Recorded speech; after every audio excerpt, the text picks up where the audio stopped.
सीतापुर गांव में राजू नाम का एक धोबी रहा करता था। वह बहुत ही गरीब था।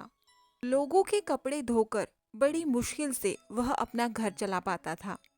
रामू के पास एक गधा था।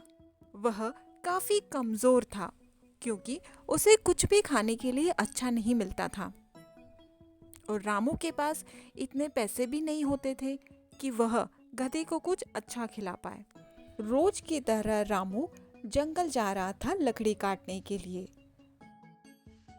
जब वह लकड़ी काटकर वापस आ रहा था तब वहां उसे मरा हुआ बाघ मिलता है।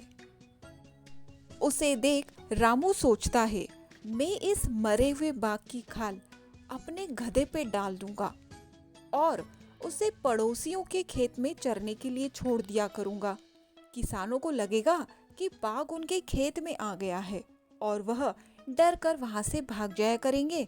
मेरा गधा आराम से पेट भरकर घास चर लिया करेगा। यह सब सोचकर रामू बाघ की खाल उठा लेता है और अपने साथ लेकर घर की ओर चल देता है।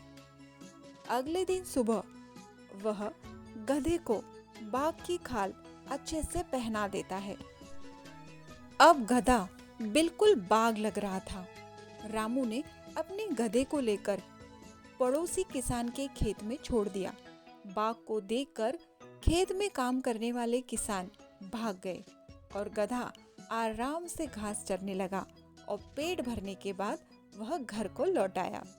अब रोज रामू ऐसा ही करने लगा। वह गधे को बाघ की खाल पहनाता, पड़ोसी किसानों के खेत में ले जाकर छोड़ देता। गधा भी आराम से वहां पर घास चरता, पेट भरने पर अपने घर की ओर लौट आता। एक दिन गधा रोज की तरह घास चर रहा था। तभी उसे एक गधी की रेंगने की आवाज सुनाई दी। आवाज सुनकर गधा थोड़ा आगे बढ़ा तो उसे वहां एक गधी दिखाई दी। गधी को देखकर गधा इतने जोश में आ गया कि वह भी जोर जोर से रेंगने लगा। गधे की आवाज सुन किसानों को उसकी सच्चाई के बारे में पता चल गया कि यह कोई बाघ नहीं बल्कि ये तो एक गधा है। सभी किसान डंडा लेकर उसकी तरफ भागे। किसानों को आता देख गधा भी धीरे धीरे वहां से भागने की कोशिश करने लगा, लेकिन वह किसानों से बच नहीं पाया और सब ने मिलकर उसकी खूब पिटाई कर डाली। तो हमारी आज की इस कहानी से हमें यही शिक्षा मिलती है कि हमें अपनी सच्चाई कभी नहीं छिपानी चाहिए और जीवन में किसी भी चीज को पाने के लिए छल कपट का उपयोग नहीं करना चाहिए।